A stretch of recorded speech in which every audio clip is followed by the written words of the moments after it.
Ya. Dan juga mahasiswa yang datang dari negara yang sedang konflik, ya kan? Ada yang ketika kuliah negaranya ada kudeta, Iya. gitu kan? Jadi waktu kudeta internet mati-matikan Mati. oleh orang-orang yang mengkudeta. Mereka nggak punya akses, tapi mereka tetap mau, mereka mencari segala cara agar bisa dapat akses internet bahkan di hari-hari paling sulit.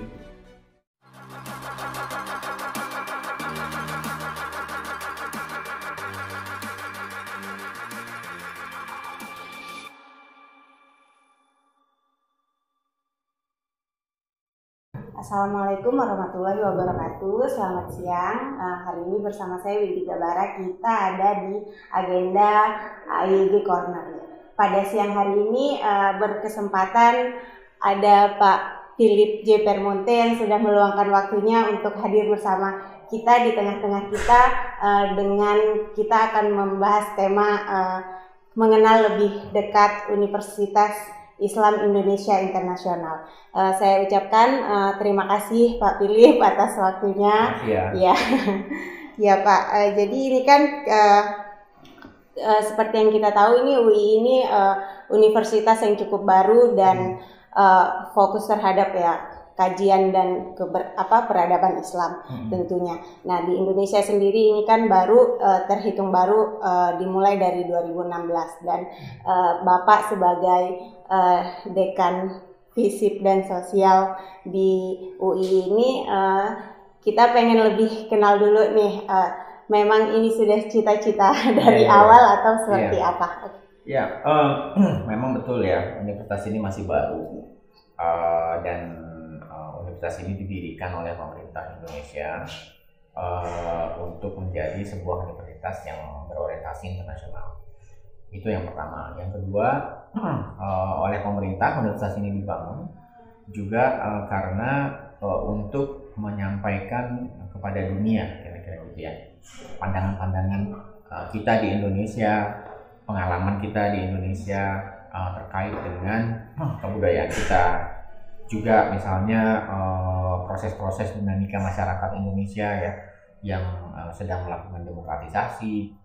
Di saat yang sama kita juga kan mayoritas penduduk Muslim dengan segala persoalannya yang juga dihadapi oleh negara-negara lain persoalan yang sama. Cuma pengalaman-pengalaman Indonesia ini yang juga di sisi akademik ya buat negara-negara lain itu sangat menarik dan menyediakan banyak pelajaran. Dan ini yang sebetulnya ingin kita sampaikan kepada masyarakat internasional bahwa ada banyak sekali pengalaman Indonesia bisa di-sharing.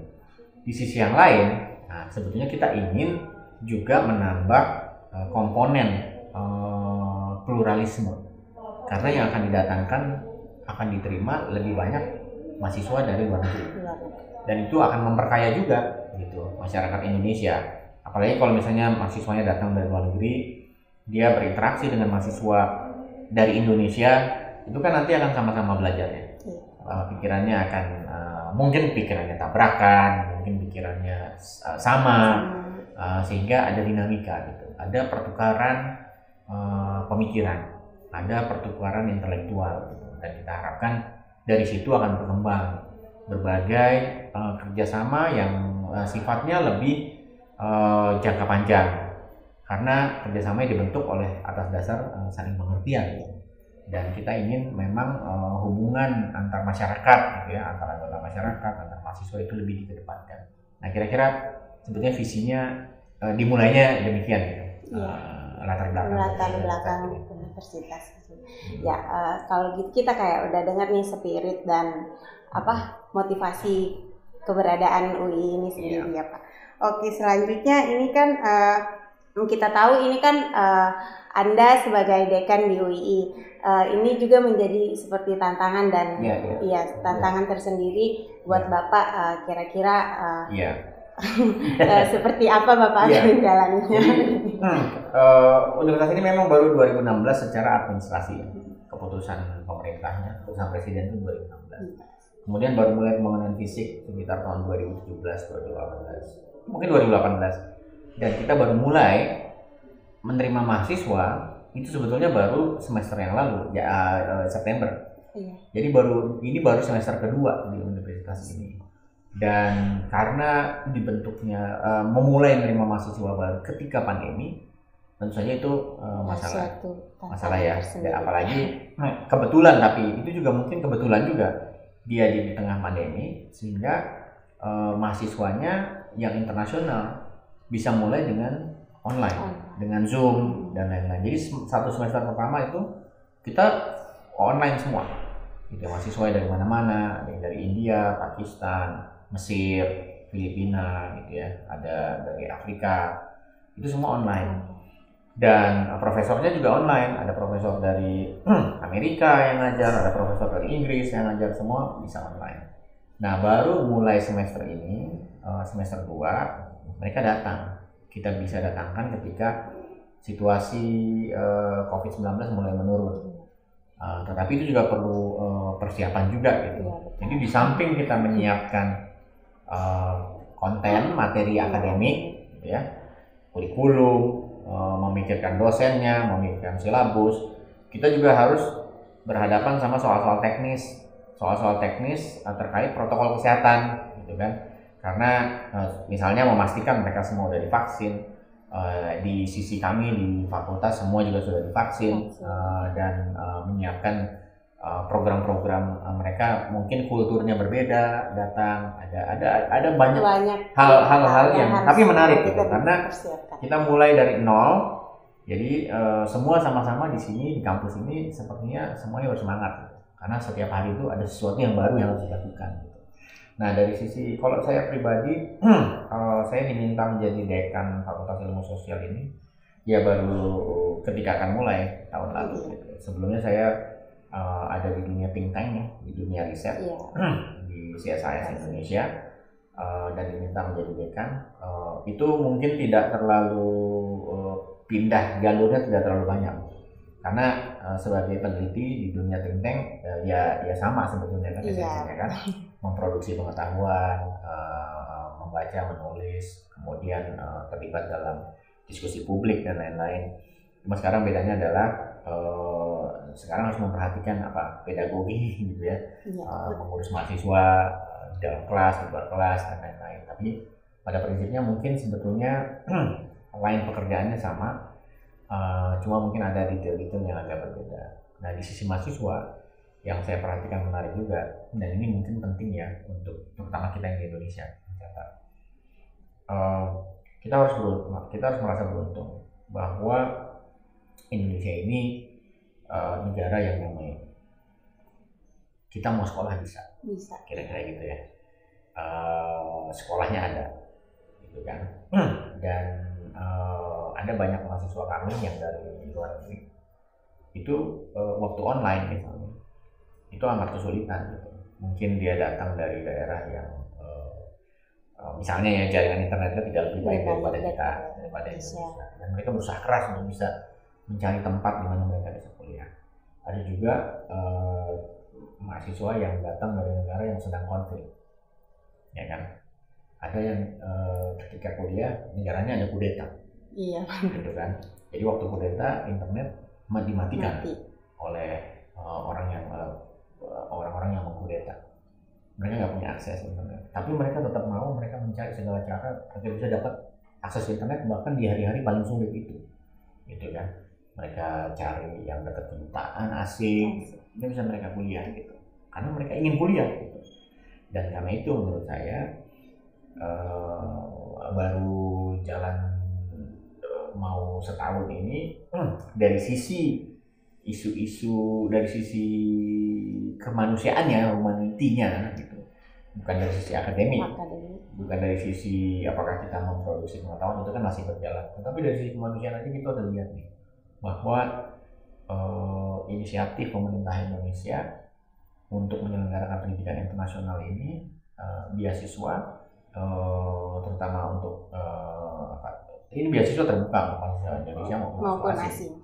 Tetapi kalau kita mengaku, kita kan selalu mengaku Indonesia negara besar, ya kan? Negara besar itu antara lain diukur dengan kemampuannya menyediakan public goods buat masyarakat internasional. Salah satu public goods itu ya beasiswa. Beasiswa. Karena itu memang sudah waktunya Indonesia memberikan public goods itu sebagai negara besar, anggota G20 dan lain-lain. Iya. Dan juga sekalian bisa menunjukkan pada dunia bahwa tempat kita ini tempat yang aman, tempat yang tempat yang menarik untuk sekolah dan studi, karena ada banyak pelajaran yang bisa diambil dan juga bisa ditawarkan gitu kepada mahasiswanya, baik yang dari dalam negeri maupun dari luar negeri. Oke, baik, sangat menarik sekali ya Pak. Jadi kayak tantangan tersendiri ketika emang pandemi, apalagi ini mahasiswanya memang ada yang di luar dan secara online sampai datang ke kedutaan untuk cari jaringan internet karena internetnya lagi padam. Baik Pak, kita mau kasih tahu ke sahabat AIG Corner ini apa sih yang menjadi keunggulan UII ini sendiri dibandingkan misalnya dengan universitas internasional lainnya. Ya, mungkin yang bisa saya sampaikan ya, karena kita baru. Kalau di Indonesia universitas yang berorientasi internasional itu mungkin relatif nyaris belum ada ya, karena semuanya sifatnya universitas nasional. Bahwa ada mahasiswa asingnya mungkin iya. Tapi kalau ini kita memang diberi mandat untuk menjadi universitas yang berorientasi internasional. Dalam arti dosennya dari luar negeri harus diperbanyak, gitu kan. Mahasiswanya juga harus diperbanyak dari luar negeri. Bahasa pengantarnya bahasa Inggris, gitu ya. Di kelas, di dalam kampus segala macam, itu semua bahasa Inggris karena mahasiswanya mahasiswa internasional. Sehingga kita berusaha betul untuk mencapai standar internasional. Yang perbedaan kedua mungkin yang nggak banyak di kampus lain sejauh ini. Ini semua ada di dalam kampus. Mahasiswa juga tinggal dalam kampus. Jadi ada apartemen mahasiswa semua dalam kampus. Juga ada dosen-dosen juga yang tinggal di dalam kampus. Sehingga dia diharapkan menjadi tempat interaksi itu terjadi terus-menerus. Jadi suasananya itu yang ingin dicapai adalah suasana pembicaraan intelektual yang terus-menerus, karena semua ada di dalam kampus. Mahasiswanya nggak perlu pergi jauh, macet dan segala macam ya kan. Mau belajar takut kemalaman pada pulang kan enggak. Kalau dia di dalam kampus, dia bisa kapan saja itu selalu dalam mode belajar. Mode belajar. Itu salah satu kelebihan kita juga. Oke. Untuk di UI sendiri Pak, dari mahasiswanya itu sampai sekarang udah ada berapa? Iya, yang tadi saya bilang kita mulai kecil. Kita baru ada 4 fakultas ya. Fakultas Ilmu Sosial, di dalamnya ada program master Ilmu Politik, lalu Fakultas Pendidikan, ada Fakultas Ekonomi dan Bisnis, ada Fakultas Studi Islamic Studies. Nah ini baru 4 fakultas. Kita adalah universitas yang hanya menawarkan program S2 dan S3. Kemarin kita mulai tahun lalu itu cuma 100 mahasiswa di 4 fakultas 25. Nanti bulan tahun ajaran yang akan datang, tahun ajaran baru, kita akan terima 300 gitu. Jadi lumayan banyak tiba-tiba. Berarti ada 300 plus yang ada sekarang 100-400 mahasiswa nanti bulan September.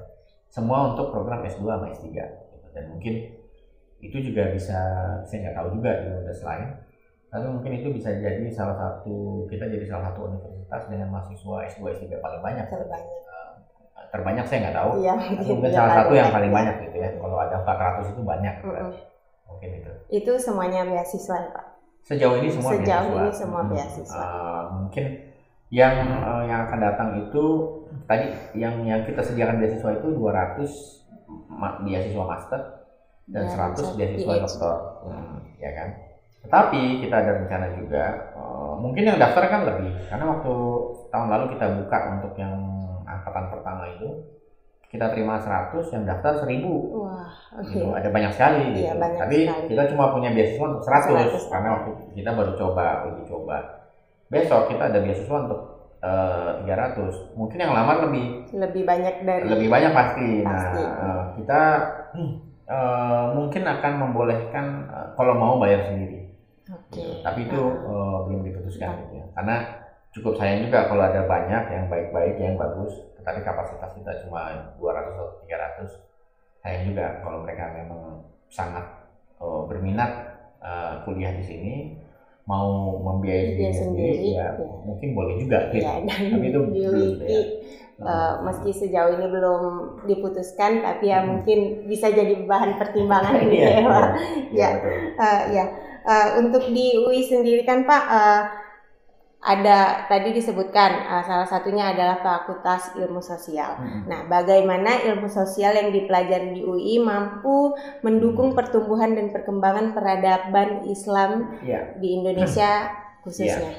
Jadi memang kita ada mata kuliah misalnya ya, ada yang namanya mata kuliah perbandingan sistem elektoral di negara-negara Muslim.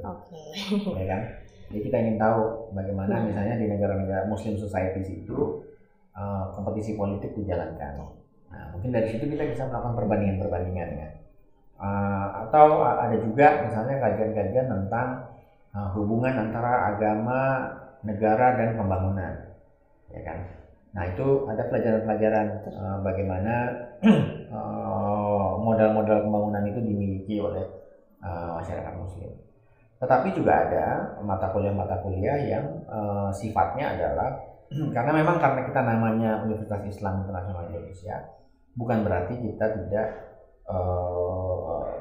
kita melulu soal yang terkait dengan negara Islam. Negara Muslim, negara Islam.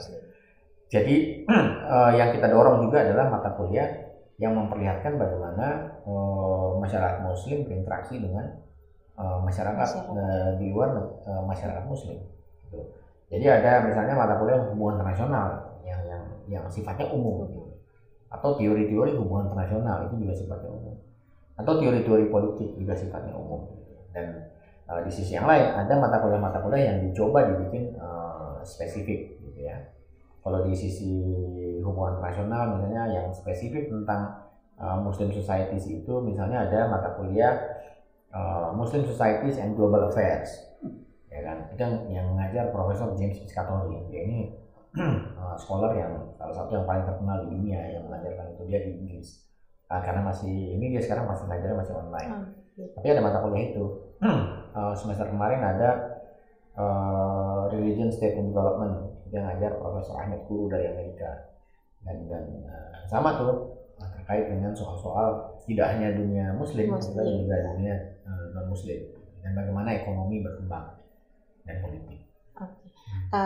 Tadi kayak kita sudah ngobrol di luar tadi kan, walaupun namanya ini Universitas Islam Internasional, tapi di sini tadi Pak Philip menyampaikan kalau tidak semua mahasiswanya ini Muslim, begitu ya Pak? Ya, betul. Jadi memang kita pada dasarnya menerima semua kalau istilahnya di sekarang itu equal opportunity, ya kan? Dari sisi gender, dari sisi agama, etnik, asal negara dan lain-lain, itu kita semua sama. Yang kita lihat adalah aplikasinya apakah baik, apakah catatan akademiknya baik, juga apakah motivasinya pas gitu untuk apa yang ingin kita capai di universitas ini. Baik, selanjutnya ini kan Pak, di sini udah pasti kalau mahasiswanya ini kan ada mahasiswa Indonesia dan mahasiswa luar atau mahasiswa asing. Nah, kita di sini kan sebagai organisasi Asia Africa Youth Government ini sebagai organisasi pemuda tentunya berharap UI menjadi epicentrum pemuda Asia Afrika untuk kuliah di UI. Lantas bagaimana Anda melihat pemuda Asia Afrika hari ini dan prospek ke depan untuk tanggapannya terhadap AIG itu sendiri? Pertama ya, kampus UI ini dengan organisasi AIG ini kan misinya sama. Yaitu mendorong mutual understanding, ya kan, antara orang-orang, anak-anak muda, kalau kita mahasiswa yang berasal dari berbagai latar belakang negara, tapi punya ciri yang sama, misalnya sama-sama negara berkembang, sama-sama negara yang sedang membangun, gitu kan, sehingga diharapkan lewat organisasi AAYG atau dari kampus ini kita bisa sama-sama menyadari share problem, masalah kita tuh sama, ya kan? Lalu ternyata ada share tujuan yang sama menyelesaikan masalah-masalah itu, sehingga saya rasa UI ini sangat kompatibel misinya dengan misinya AAYG gitu. Dan saya kira itu catatan pertama. Catatan kedua, misalnya Asia itu sekarang dianggap wilayah dengan pertumbuhan ekonomi yang spektakuler gitu. Jadi dia dengan sendirinya akan menjadi salah satu pusat ekonomi dunia gitu. Dan tentu saja berarti modalitasnya adalah populasi muda ini, populasi anak-anak muda, karena dia yang akan menjadi engine gitu dalam pertumbuhan ekonomi, dalam proses sosial, dalam proses politik. Sama dengan di Afrika gitu. Afrika ini kan sekarang sedang menggeliat juga, banyak negara di Afrika yang mencatat pertumbuhan ekonomi yang baik gitu. Di sisi yang lain, banyak negara Afrika masih mengalami internal konflik dan lain-lain yang tentu saja kita punya share, kita punya pengalaman bagaimana mengelola konflik. Indonesia kan punya pengalaman banyak ya, Aceh, konflik di Ambon, di Poso, konflik macam-macam itu relatif bisa diselesaikan dengan cara yang damai. Juga kita di misalnya Indonesia, anggota ASEAN itu selalu mampu menyelesaikan konflik dengan cara yang diterima oleh negara-negara Asia Tenggara lewat organisasi regional yang kuat gitu, yang dimiliki bersama. Nah, mungkin itu pengalaman-pengalaman itu bisa di-share. Walaupun tentu saja di Afrika mereka punya persoalan sendiri gitu. Tetapi lessons-nya ada. Mereka bisa aja. Di sisi yang lain kita juga bisa belajar loh dari teman-teman di Afrika atau di Middle East misalnya gitu ya. Karena apa? Karena mau nggak mau banyak sekali kultur kita yang juga datang dari wilayah misalnya Timur Tengah atau Afrika ya. Karena dulunya kan pusat dunia di sebelah sana, di Samudra Hindia, Indian Ocean gitu. Dulu pusat ekonomi di situ. Yang maju kan dulu pelabuhan Aceh dan lain-lain dari sisi kita kan. Nah sekarang sementara ini di Indonesia pengetahuan kita tentang wilayah itu malah kurang, ya enggak? Karena kita banyak berfokus di sisi Pasifiknya dengan Asia Timur, dengan Korea, Jepang, Cina. Penting, itu juga penting. Tetapi Indonesia ini saking luasnya, ada wilayahnya yang masuk ke Pasifik orientasinya, ada yang orientasinya ke Samudra Hindia, ke Middle East dan Afrika. Jadi harus balance. Nah, mudah-mudahan kampus ini bisa menjadi jembatan buat anak-anak muda itu yang Asia orientasinya ke arah Pasifik, ya kan, Asia Tenggara dan lain-lain. Juga di sisi yang lain kan ada mahasiswa-mahasiswa internasional yang datang dari arah sebaliknya, kita juga bisa menjadi platform di mana kita bisa mempertemukan nih anak-anak muda dan lewat mahasiswa dan lewat kegiatan-kegiatan. Kan universitas itu kegiatannya bukan hanya dalam kampus. Tujuan utamanya ada di dalam kampus, dia harus secara akademik baik. Baik, iya betul. Tetapi orang belajar juga di luar kampus gitu, lewat kegiatan-kegiatan seperti AAYG atau organisasi mahasiswa di kampus. Iya, baik. Ini kan betul di manapun tempat itu sebenarnya adalah tempat belajar dan kami di sini di AAYG sangat terbuka buat teman-teman yang ada di UI double I untuk sama-sama bisa berkolaborate dengan AAYG. Ya, selanjutnya Pak, kira-kira apa sih yang bisa UI dan AAYG ini kerjasama seperti apa yang bisa kita lakukan yang relevan untuk kami? Ya, karena mahasiswa kami ini mahasiswa S2 dan juga nanti mahasiswa S3. Mungkin bentuk-bentuk kolaborasinya menyesuaikan dengan situasi di mana mereka sedang melanjutkan pendidikan. Jadi yang saya bayangkan tadi misalnya bisa nggak duduk bersama nih mahasiswa dengan AAYG ya, mahasiswa Asia Afrika, membicarakan masalah-masalah lagi climate change dan mencari solusinya. Iya, mencari solusinya, memberi masukan. Tidak harus masukan yang teknokratis sifatnya karena bukan tugasnya juga. Iya, betul. Ya, tapi ada ahli-ahlinya yang lain Tapi mungkin mahasiswa bisa duduk mengidentifikasi masalah-masalah mendasarnya gitu, ya kan? Nah, karena kita mahasiswa S2 S3, mungkin kegiatan-kegiatan semacam itu yang akan punya power gitu, karena mereka membumikan yang dipelajari di kelas gitu ya, dan juga melalui seminar, webinar, mengundang profesor dan lain-lain ke dalam persoalan konkret yang dihadapi dengan teman-teman yang ada di organisasi AEG, ya kan? Soal-soal yang banyak, soal-soal yang dihadapi bersama ya masyarakat Asia Afrika. Ada soal bagaimana memajukan pendidikan, mengurangi ketimpangan, ya kan, climate change, masalah lingkungan, pembangunan berkelanjutan, soal gender, soal smart cities, soal digital, itu yang mempengaruhi ya. Jadi kita lagi membangun, lagi developing, sementara negara yang maju kan juga tidak berhenti kemajuannya. Ya, mereka selalu maju juga gitu.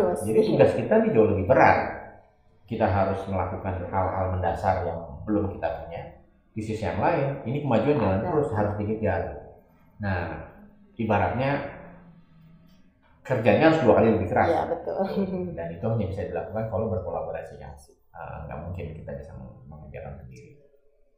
Ya, baik Pak, mungkin itu aja sih yang kita mau tanyain pada kesempatan hari ini. Terima kasih banyak atas waktunya, terima kasih atas undangannya pada hari ini, sahabat AEG Corner. Mungkin cukup sekian pada kesempatan kali ini, kita akan bertemu di tema-tema selanjutnya.